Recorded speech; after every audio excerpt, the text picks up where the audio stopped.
Baik, kita akan buka Alkitab kita dari Perjanjian Baru, Kitab Injil Matius, pasal yang ketiga, ayat yang ke-8, 9, dan 10.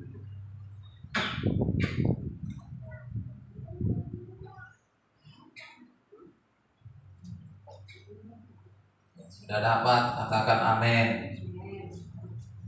Baik Alkitab kita secara buku maupun mungkin secara elektronik. Matius pasal 3 ayat 8, 9, 10 dengan segera saya akan bacakan. Demikian perkataan firman Tuhan. Jadi hasilkanlah buah yang sesuai dengan pertobatan. Dan janganlah mengira bahwa kamu dapat berkata dalam hatimu, Abraham adalah bapa kami. Karena aku berkata kepadamu, Allah dapat menjadikan anak-anak bagi Abraham dari batu-batu ini. Kapak sudah tersedia pada akar pohon, dan setiap pohon yang tidak menghasilkan buah yang baik pasti ditebang dan dibuang ke dalam api. Puji Tuhan. Ada suatu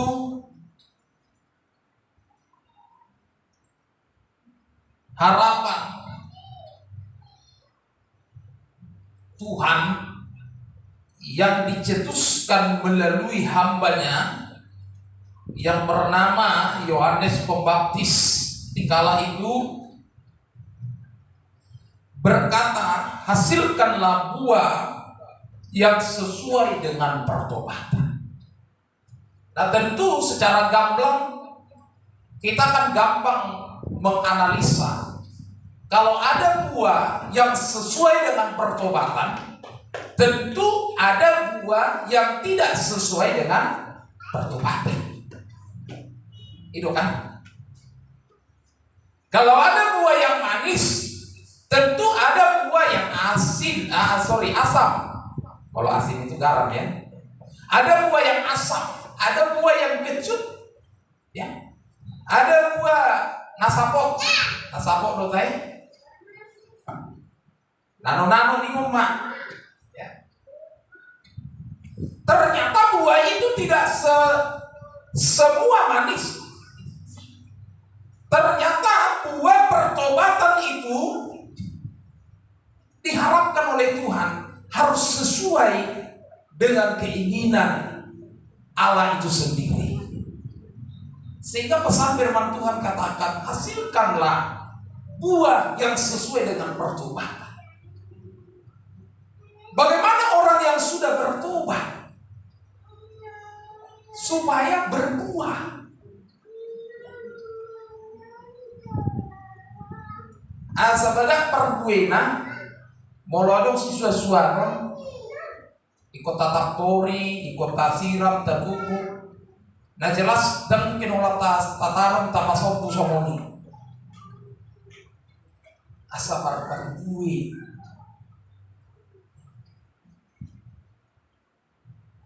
Sebab dikatakan dalam ayat yang ke-10 tadi, setiap pohon yang tidak menghasilkan buah yang baik pasti ditebang dan dibuang ke dalam api.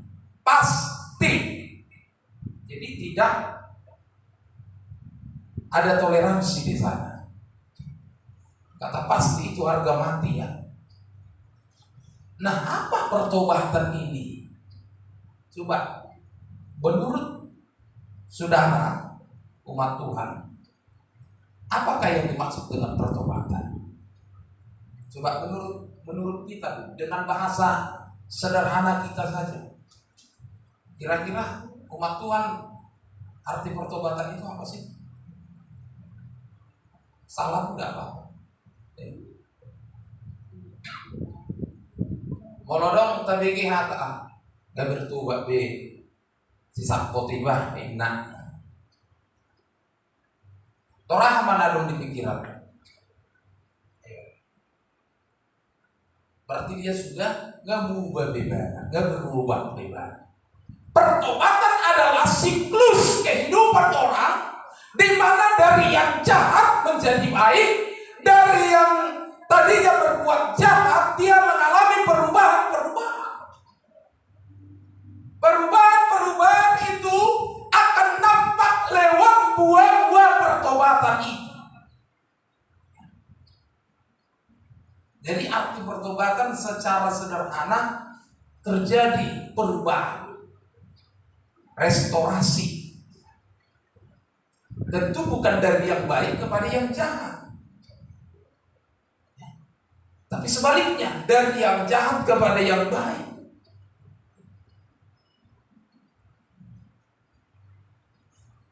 Dari yang tadinya perkataannya selalu menyakiti berubah menjadi perkataan yang selalu memberi semangat. Perkataannya yang tadi menginginkan supaya saudaranya celaka, supaya saudaranya rugi, supaya saudaranya mengalami banyak masalah, lalu perkataannya berubah menjadi berkat bagi orang lain. Tadinya suka dia mengata-katai orang lain, sekarang ucapannya sudah mengatakan berkat. Diberkatilah saudara, diberkatilah usahamu, diberkatilah rencana-rencanamu, diberkatilah pergumulanmu. Kata-kata berkat lewat itu akan dilihat oleh orang. Karena orang-orang percaya firman Tuhan katakan kita adalah surat Kristus yang dibaca oleh orang lain. Setiap mata akan melihat kita, dan orang angliana akan melihat toh itu tunggamu bebana. Dakson si sakop na julu be udah bebana. Perubahan yang dimaksud bukan sekedar ekonomi, bukan sekedar status sosial kita, bukan sekedar pekerjaan kita atau finansial yang kita miliki, tetapi lebih kepada karakteristik, lebih kepada perangai, lebih kepada setiap perkataan kita, bagaimana perilaku kita, bagaimana setiap tindakan-tindakan kita, bagaimana kita berinteraksi satu dengan yang lain, menyapa orang lain, memperlakukan saudara kita dengan baik, dengan sopan, penuh dengan etika, tata krama dan lain sebagainya. Jadi dan apalah da juluh bere gibana da fokus sonari puji Tuhan lama more bana. Dan apalah tusi sebenarnya arti kata pertobatan. Kau dunia perubahan artinya, gitu kan? Ale pertobatan lebih kepada pengalaman. Ada perubahan. Dan tidak perlu kita harus beber-beberkan itu. Orang lain akan melihat. Toh batu sudah perpentakos baik mu baru lagi. Perubahan yang bagaimana? Yang dimaksud dengan pertobatan. Ada satu perubahan secara sukarela, secara sadar, dan tidak ada paksaan. Itu yang dimaksud. Dia mau bertobat, mu bebana dan alane dipaksa, dan alane dikarbit daun. Boleh karbit kan masak manis di mana anai. Orang si mata nialang berpikir ibu musik, dung nialang sautika asik manis tadi. Begitu sudah. Jadi perubahan dari yang jahat kepada yang baik dengan sadar, dengan hati yang rela. Dia mau diperbaharui oleh Tuhan, dia mau diubah oleh Tuhan, dia mau ditangkap oleh Tuhan, diubah seperti firman Tuhan hari Minggu kemarin. Bagaimana hidup Simon Petrus dari yang menjadi penjala ikan diubah Tuhan menjadi penjala manusia. 180 derajat atau setengah lingkaran. Kalau satu lingkaran 360 derajat dari muka pintu itu akan balik lagi ke muka pintu itu. itu nggak ada perubahan. Jadi perubahan yang dimaksud 180 derajat. Yang tadinya kita membelakangi Tuhan, sekarang kita sudah mau menghadap Tuhan, memandang kepada Tuhan.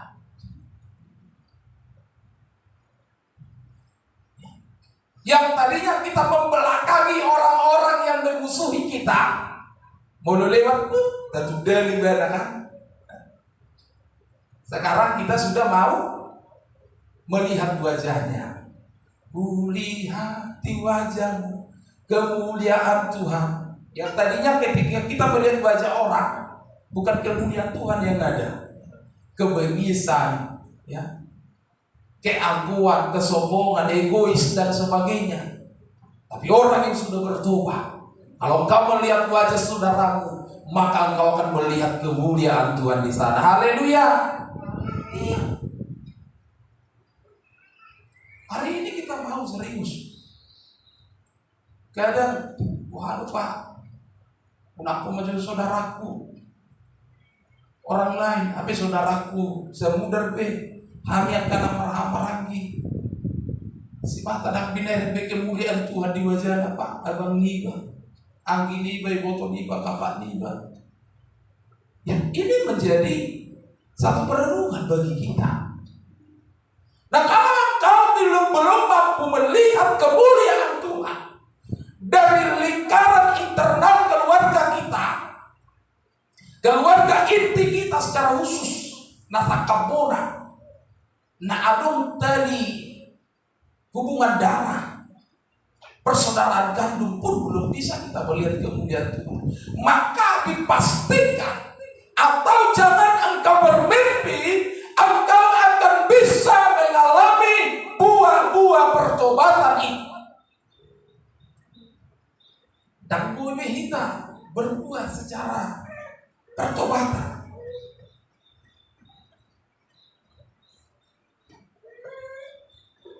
Tidak sedikit saudara, hamba Tuhan, merjamita hamba Tuhan ini langkah talon. Roh hamba Tuhan dahudul di tempat jemaat. Ibere kita malipaki dua tanah. Tuhan doa tani indah kan? Era-era adong do dapat kemuliaan Tuhan di sini.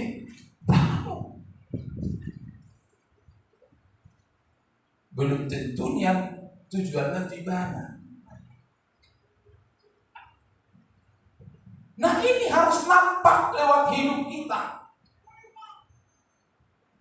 Harus bisa menjadi profil hidup kita, menjadi style, menjadi gaya hidup kita yang akan nampak lewat kehidupan sehari-hari. Ya.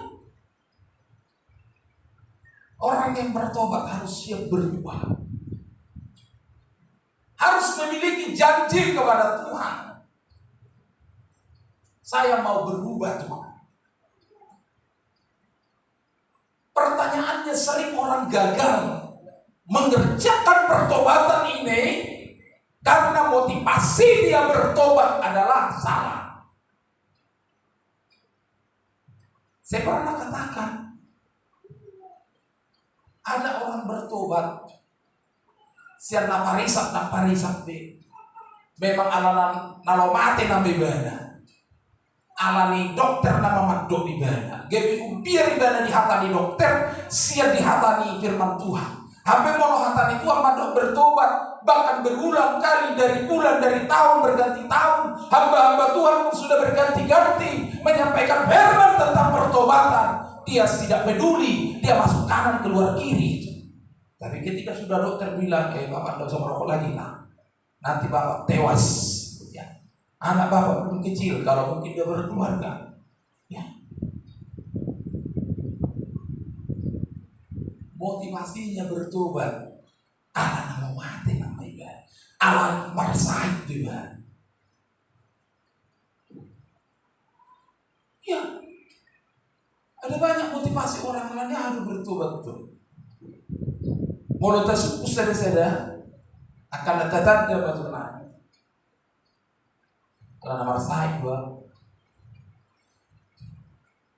anggolan saya itu hobi bertobat, percaya mah, ando dong sehat to balik museo. Jadi unak kita bertobat alamnya kasih sukuni. Ya, jangan. Tapi pertobatan yang dimaksud oleh firman Tuhan melalui hambanya yaitu Yohanes Pembaptis dikatakan di dalam ayat yang kedua. Coba baca Matius 3 ayat kedua.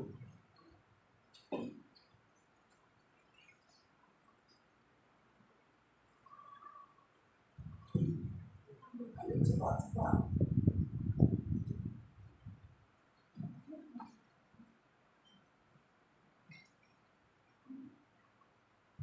Bertobatlah sebab kerajaan surga sudah dekat. Iya. Sebab itu sama dengan karena ya. Sebabnya karena. Yohanes katakan bertobatlah. Kenapa harus bertobat? Apa alasannya? Karena kerajaan Allah, kerajaan surga sudah dekat.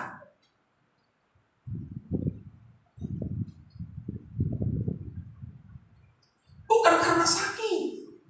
Ada marisa piau, puasa, alana anak terbagi be, keuangan molo marisa mau, apa notus-notusan, alani ekonomi, alani sahih. Molo itu alasan tak bertobat, berarti alasan tak secara hapurtibion. Ya kan? Jangan kita bertobat karena perkara, karena urusan duniawi. Karena pertobatan kita adalah perubahan bukan secara duniawi, tetapi perubahan secara ilahi, perubahan kita secara iman, secara rohani, secara spiritual kita kepada Allah. Haleluya. Ya.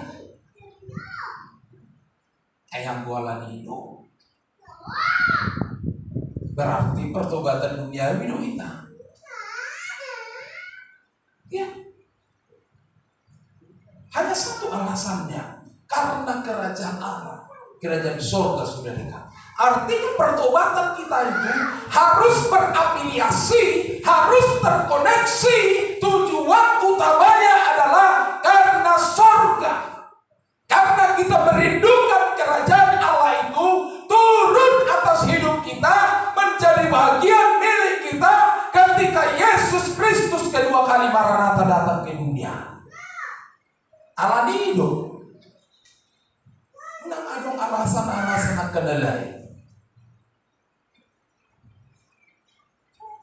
Molo tumpe diawali alani sahid. Molo tumpe diawali alani ekonomi, alani kesulitan, alani sidangolon. Babuin may. Ale unang gabi fokus mah holan alani. Tetap do ikon berpijak kepada firman Tuhan, yaitu karena surga, karena Allah, karena Tuhan. Aku bertobat karena istriku, Pak. Nggak mau. Alani Yesus tuh kita bertobat. Alana berubah hatta asabu kita somot Yesus. Seperti Yesus, seperti Yesus. Ada pujian kan?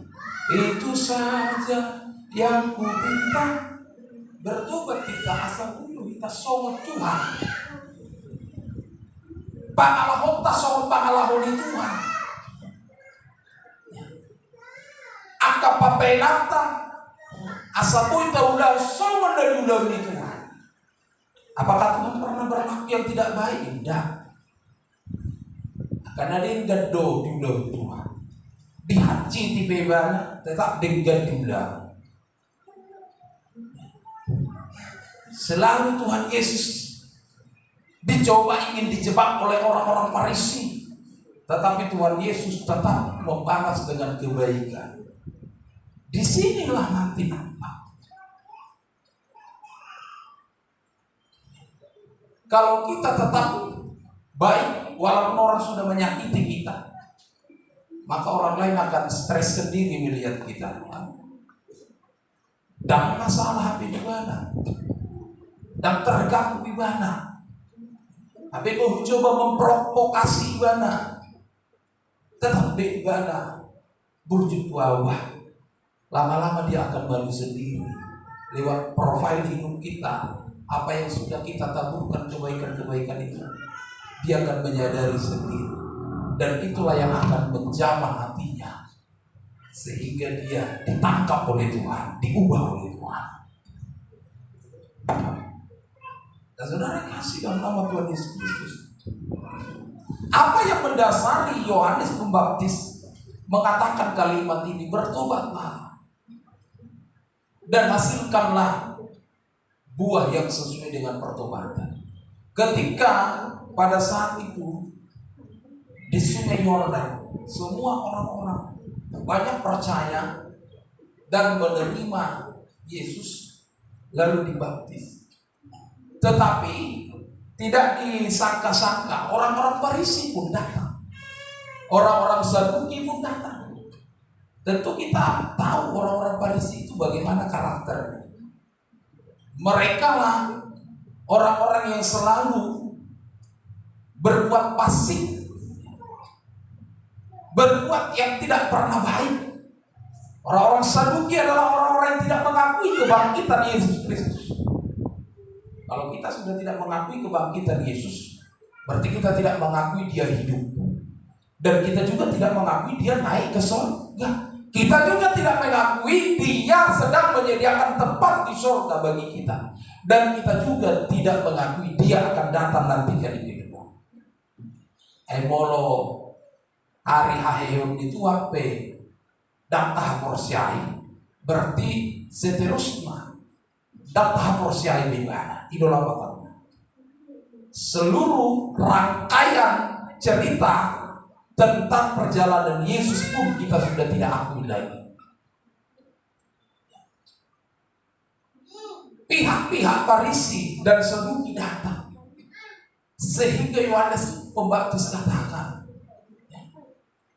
hasilkan buah yang sesuai dengan pertobatan. Asa unang holak keluar, ho bertobat. Asa unang holak keluar, statusmu nggak terdiri di awaman. Sudah dibaptis saya, sudah naik sini saya. Alai dan mu bapak nalahu. Ido nanain si tekat tononi si Yohanes Pembaptis. Wah, sekolah yakin dong merek kobang. Olah nasi loko di mana nah? Aisyah lilimu bini tahu. Jangankan sesama manusia, Tuhan Yesus pun mau kita jebak lewat pertanyaan-pertanyaan, lewat kitab-kitab yang ditulis oleh Musa, hukum Taurat dan sebagainya. Sediari silap lastisima di pojok kamu Tuhan Yesus, karena memang itu rentetan peristiwa yang sering terjadi. Gerombolan-gerombolan orang-orang Farisi, orang-orang Saduki, ahli-ahli Taurat, pola itu terus bulan-bulanan. Mana di dia Tuhan Yesus berbarita dahulu selalu direcoki, selalu diintai, selalu diekor-ekori, dibuntut-buntuti, sadar yang musibah. Di pamaluk jolma di hari Sabat, anak mui pamaluk penjolma di hari Sabat. Rotu ata Yesus idokon, atau sokonom baca husukun. Boydo hita bagulau nadegan di hari Sabat manang na jahato.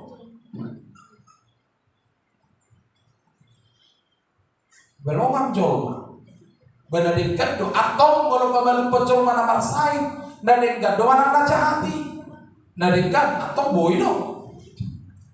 Terlalu sering Yesus ingin dijebak dengan pernyataan-pernyataan yang tujuannya untuk menjebak. Jadi tapi asal nanggabe Farisi, asal nanggabe ahli Taurat, parangenta. Unang adong niat di tasomoni. Oh, baju somona somona terjebak jo dongakon. Unang adong niat somoni.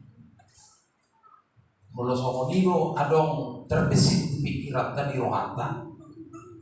Berarti bakal hota songon bari si mahita. Songon kasih foto surat ali Torah. Nah Yohanes katakan itu. Yohanes tidak menghalangi mereka, tapi dia memastikan apakah engkau serius, apakah engkau sungguh-sungguh, apakah engkau memang mau berubah, masuk dalam pertobatan, berubah dengan rela, bukan karena ikut-ikutan. Engkau melihat orang banyak turun ke sungai Yordan, mencelupkan dirinya dibaptis, maka engkau ikut-ikutan di sana. Unaman yang terdiri kita Gebe Holanda ingkiu songoni. Namar ingkiu pedangku songoni namar Tuhan. Hari Minggu tanggal 7 September sudah ada pembaptisan. Siapa yang mau dibaptis? Buka hati oleh firman Tuhan. Jadi kalau orang sudah dibaptis, betul-betullah bertobat. Unang-olah gua kita Kristen. Apalagi kalau kita sudah pelayan, tapi tidak bertobat.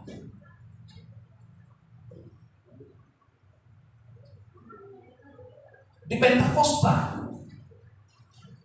sudah dilarang hamba-hamba Tuhan untuk tidak supaya tidak merokok. Tetapi terlalu banyak orang menyangkal itu dengan dalilnya tidak ada mengantar surat semua.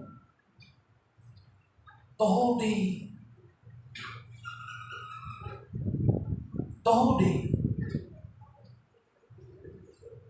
Tuhan Yesus pernah berkata kepada muridnya, Allah ditarik roti jol madisi masalah pajak.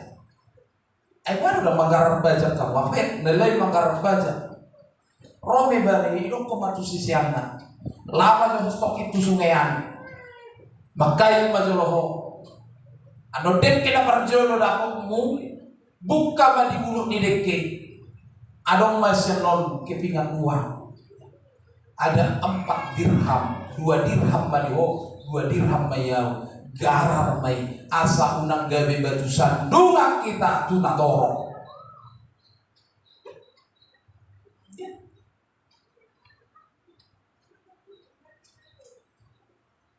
Terkadang harus begitu. Bapak Ketua kita pernah berkata dalam sinode gereja Pentakosta Indonesia, walaupun yang engkau kerjakan itu sebenarnya bukan berbuat dosa, tapi kalau itu menjadi singgungan bagi orang lain, kalau itu menjadi batu sandungan bagi orang lain, kalau itu membuat orang lain menjadi tidak nyaman, kalau boleh tidak usah kau kerjakan.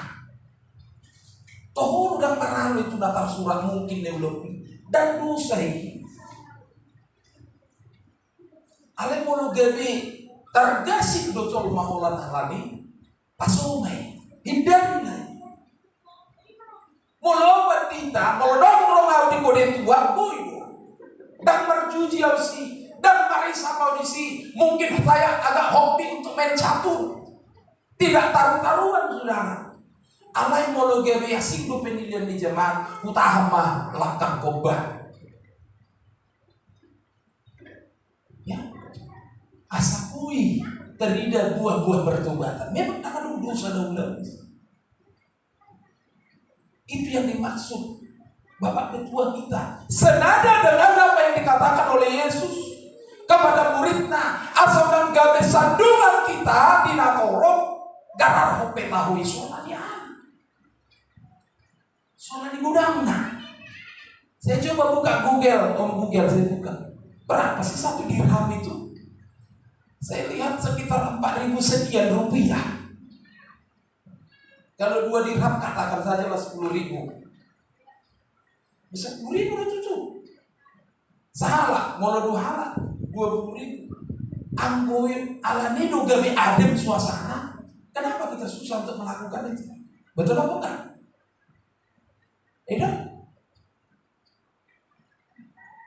Iya kan? Saya bertahan kita, saya motot-mototan kita, saya berdebat kita soalani budaya. Tapi dong hulas ada mata memandang kita, puluhan bahkan ratusan mata memandang kita. Yang tadinya orang simpati kepadamu menjadi tidak simpati.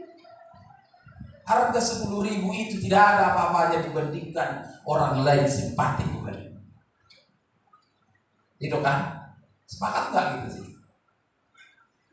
Dan itu Yesus yang katakan, maka harus kita lakukan. Hasilkan buah yang sesuai dengan pertobatan. Ada banyak orang katakan saya sudah lahir baru, saya sudah dibaptis. Bahkan ada pernah saya kenal seorang yang berkata, sudah lima kali istrinya yang berkata, bukan bapak itu. Udah 5 kali Pak suami saya itu dibaptis kamu. Hebat pikir saya. Dan terakhir saya dapat informasi dari bapak itu sendiri, saya sudah MTH Pak katanya. Dalam hati saya puji Tuhan lah, MTH ya, Magister Teologi ya kan. Tapi istrinya berkata, sudah 5 kali suami saya itu dibaptis Pak. Saya nggak ragu karena istrinya sendiri yang ngomong, dan ada suratnya di lemari katanya.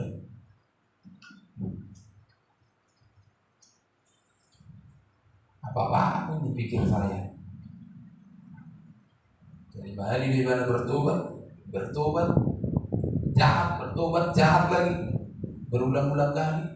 Firman Tuhan katakan, Yesus tidak ada 2 kali disalibkan. Jadi Tuhan. Jangan 2 hari penyaliban. Sanggup. Ya. Kurang dari tabain ngomong. Las doroha moloboi mubah ala Parisi. Las doroha si Yohanes moloboi mubah ala Saduki. Alai di hatau si Yohanes ma ikon adoma perbuai di Abu Baudi. Ikut dari damai. Unang kalau sebatas seremonial saja. Beberin jolma. Naiman yang secara de jure, secara de facto betul-betul mahita. Mubah di ida dong kata jolma, tardemu di ida Tuhan. Haleluya. Ada perubahan. Maka kita menjadi kesukaan di hadapan manusia. Bahkan menjadi kesukaan di hadapan Allah, seperti pribadi seorang Samuel. Makin besar, dia makin disukai oleh manusia dan disukai oleh Allah. Kalau kita sudah bertobat, maka orang akan melihat itu saudara. Orang akan melihat. Dan ini yang dimaksud oleh Yohanes Pembaptis harus berubah. Ayat 9 dikatakan, janganlah mengira bahwa kamu dapat berkata dalam hatimu, Abraham adalah bapa kami, karena aku berkata kepadamu, Allah dapat menjadikan anak-anak bagi Abraham dari batu-batu ini. Jangan kita lebih menjual-jual nama besar. Orang dah mungkin bapak dapat dita, Pak. Bertobat tahu. Saya mau tahu bapakku berdita. Saya mau tahu bapakku membuka GPI di luar tuh. Wow. Pertobatan bukan berbicara tentang nenek moyang kita, bung kita dulu yang buka gereja di sini. Kami dulu di luar di sini ibadah. Saya dulu di luar di sini merintis dan sebagainya. Bukan. Molosomoni dompet tabiat karakter tak berarti masih ada keangkuhan, kesombongan. Dan memang kerangka dulu siap rahim bapak nami. Dami. Sehingga Yohanes Pembaptis kata siap betul-betul beboyo. Topau di mata Joma.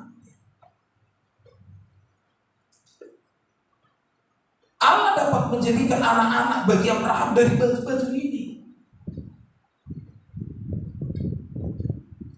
Jadi jangan itu yang kita perkatakan, kita omongkan. Asal soal nasikan semua mereka. Si patah bodoh, anak dipendiri dong. Gini-gini anak perintis ini. Gini-gini anak hamba Tuhan ini. Bukan. Sudah boy, bapak tak membuat kita susuruh. Sudah boy, pun tak membuat kita susuruh. Tupe pun tak membangun gereja. Bahkan saya 2 gereja boy bangun. Allah yang solo do kita berubah bertobat. Bagi untuk pahlawan yang hamba Tuhan yang sudah terdahulu, mereka bertobat sungguh-sungguh, berapi-api melayani Tuhan. Satu anak bisa kita hidup. Jangan mimpi kita akan mengalami buah pertobatan itu dan diterima. Karena kalau tidak berbuah, firman Tuhan dalam ayat 10 dikatakan akan ditebak, dibakar, dimasukkan ke dalam api yang menyala-nyala. Jadi anak-anak Tuhan harus benar. Kalau ada buah pertobatan, maka hidup kita akan menjadi berkat, hidup kita akan berdampak, dan kita akan menjadi garam, menjadi terang dunia. Dimanapun kita berada, dalam lingkungan tempat tinggal kita, dalam lingkungan di mana kita bekerja, dimanapun kita berbaur dan berinteraksi, maka orang akan melihat ada terang Kristus, ada garam itu dalam hidup kita. Jadi sinondanglah kita, menundangi diinganan, mungkin ada kegelapan di sana, mungkin ada praktek-praktek kejahatan yang bergelimang di sana, maka kita akan menjadi terang sehingga ada perubahan di dalamnya. Sangat dibutuhkan kehadiran orang-orang yang sungguh-sungguh mengalami pertobatan. Asunan gadi-gadi, asunan gadi mea-mea. Ada seorang yang bernama Simon, dan Simon murid Tuhan Yesus. Dalam kitab Kisah Para Rasul, Kisah Para Rasul pasal yang ke-8 ayat 13.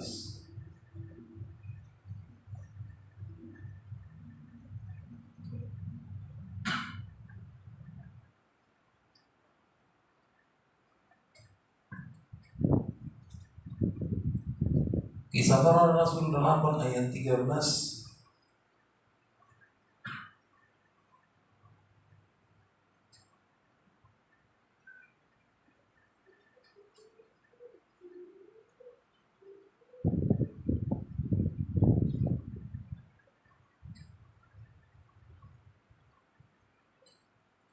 Demikian perkataan firman Tuhan. Simon sendiri juga menjadi percaya, dan sesudah dibaptis ia senantiasa bersama-sama dengan Filipus dan takjub ketika ia melihat tanda-tanda dan mujizat-mujizat besar yang terjadi. Pertanyaannya, siapa Simon ini? Kita naik ke atas ayat 9 sampai diperhatikan ya. Seorang yang bernama Simon telah sejak dahulu melakukan sihir di kota itu dan menakjubkan rakyat Samaria, serta berlagak seolah-olah ia seorang yang sangat penting. Semua orang besar kecil mengikuti dia dan berkata, orang ini adalah kuasa Allah yang terkenal sebagai kuasa besar. Dan mereka mengikutinya karena sudah lama ia menakjubkan mereka oleh perbuatan sihir. Jadi si Simon yang dimaksud ini adalah si Simon yang hari-hari melakukan sihir. Jangan mana malu nih umat. Di ayat 10 tolu akhirnya penakin Simon sudah menjadi percaya dan sudah dibaptis. Sudah percaya dibaptis. Selanjutnya yang ketiga,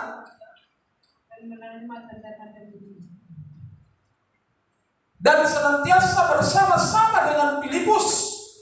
Artinya hari-harinya dia bersama hamba-hamba Tuhan, ya. Yang keempat, dan dia takjub ketika melihat tanda-tanda dan mujizat besar terjadi. Tentu dia akan melihat tanda-tanda itu. Sebab di mana pelayanan Filipus dia selalu ada. Di Paideia di terus. Sudah percaya, sudah dibaptis, hari-hari bersama hamba-hamba Tuhan. Dari yang tadinya tukang sihir. Lalu kita lanjut next. Langsung kepada ayat 18.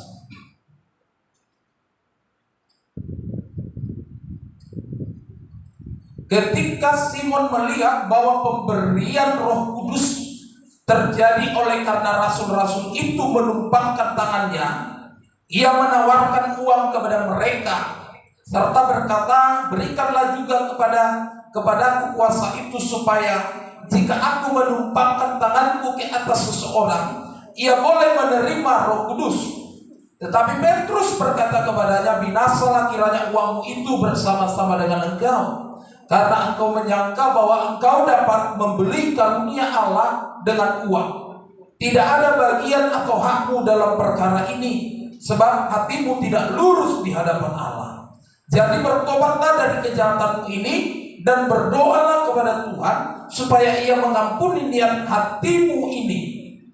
Sebab kulihat bahwa hatimu telah seperti empedu yang pahit dan terjerat dalam kejahatan. Secara status nggak terdiri hukum, nggak persiaho. Kalau di sekte Protestan ada mereka tidak pun hata persiaho. Al persiaho di dewata ama Tuhan Yesus Kristus di perbadia bla bla bla dan seterusnya, ya. Sudah percaya, sudah dibaptis, sudah bersama-sama hamba Tuhan. Alai tarida ma asli nibana. Ban iten yang mau naposoni Tuhan. Itulah yang bernama Petrus. Ya. Siapakah dia sebenarnya? Petrus katakan, hatimu tidak lurus. Lawan kata lurus apa? Bengkok. Pergi logi do beroham. Dak tigor do. Berarti orang casing doho bertuban. Allah yang goroh, karena hati itu adalah berbicara manusia batin, dibagas hati. Dan casing dan cover dan sampul secara sampul memang Tuhan mungkin terdidik. Tapi Tuhan tidak melihat apa yang tampak di luar, tapi Tuhan melihat hati. Banyak turun di mana tuh di Purbadia. Ay bodo rata tu waktu di Purbadia. Ay bodo kamu itu tu waktu di Purbadia berarti bu nama sua pun Tuhani disogok. Ay apa arti ini efek tadi Tuhan? Pas perak berlian apapun, semudah ngah per tata dan marah di Tuhan. Ya. Dikatakan Petrus dengan berterus terang Petrus berkata, hatimu tidak lurus. Bengkok-bengkok dong bengkok. Berani saudara. Dia berkata, aku mau beli itu.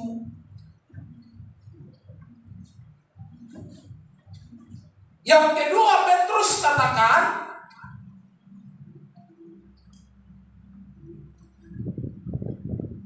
hatimu telah seperti empedu yang pahit dan terjerat dalam kejahatan. Alem nggak dibaptis ate, nggak neksi dia ate. Dan ada berwa dijaga si Petrus perasaan, ditembak-tembak nama. Kemudian sadar, memang udah mau neksi. Tak dikoroha, baru mau halak atau buat manduk songoni di kita. Udah, diam. Mana udah kata, kan? Esotiko rupa muher, olah rupa malaikat ini, alai pangalau pangau sibu di situ. Nah tu sampai bah, sama dia buhi ni bah, sama dia gila ni bah, ya tak? Hati tidak lurus. Pahit do rohani. Sampai ni bidu. Lo benang pahit siapa? Lo benang situ, lo pahit siapa kira? Ada nggak yang kita tahu lebih pahit dari itu? Kalau pun ada kata-kata biasa kan, pahit sama buhin lah kan. Tak kira benang dikisah ni nak benang. Artinya dikompari dia saudara. Terkadang memang kita harus siap. Ya. Kalau kita amankan itu, kita jadikan itu menjadi cermin bagi kita, supaya kita berkaca, maka itu akan menjadi obat yang manjur, cambuk yang bisa membawa kita kepada perubahan, dan perubahan lewat setiap buah-buah pertobatan. Hatimu terjerat dalam kejahatan, dibelenggu masih hatimu, dikerengkeng masih hatimu, dililiti do rohani, do tali kejahatan, dan bebas do peho, dan merdeka do peho sian dosa-dosa mi, dan rela do peho meninggal do tabiat-tabiat mi, manusia-manusia lama, perbuatan-perbuatan kedaginganmu, engkau belum rela berpisah, engkau belum rela melepaskan itu semua. Molo tungi peluho bisa tokin di aiso go ulo-ulo na memusa. Memang Petrus ini tipikal hamba Tuhan yang korban-korbanan. Marahnya doain si Petrus. Ada orang sudah bersilang tuh Petrus ada Yesus waktu dulu. Awal Tuhan. Mati dia siap dulu nih. Pas omai hati Petrus. Ada orang semerta gua mantu Tuhan, berjumpa sangkal gua di parsuara gua. Kamu Petrus orang biasa. Diberi Tuhan Yesus berdalan di air. Kola di badan dona, angkara. Anggota holo Tuhan suruh mau berdalan, dasar kudus ada naik solo. Memang ada benih, ada karakter pemberani dalam hidup seorang Petrus. Jadi sudah itu satu baik itu Tuhan Yesus itu sama dia. Belum batu si Simon. Jadi kalau ada mencoba maka ada makhluk kita sama dia. Boleh bertobat di dalam dari Tuhan si roh. Haleluya. Ya, orang tua si roh boleh tuduh be. Cuma aku mahita bagai dua itu Tuhan tangis meta aku Tuhan. Sono do PHBA. Molo dijulu mabes layak do PHBA. Lembah dijulu oleh Tuhan. Kan kira-kira gitu enggak? Kalau manusia pun melihat kita belum pantas kan? Belum tentu. Apalagi Tuhan. Dikuliti dia oleh seorang Petrus. Tetapi kalau kita menangkap itu bukan kebencian yang ditebarkan oleh Petrus, tetapi Petrus ingin dia berubah ketika dia sudah percaya, ketika dia sudah dibaptis, berubahlah langkah selanjutnya sehingga dia bisa layak di hadapan Allah. Asal unang dia bisa si Simon tukang sirondo kita hanya sebatas percaya, firman Tuhan katakan iblis pun percaya. Sehingga diharapkan hasilkanlah buah yang sesuai pertobatan. Puji Tuhan. Amin.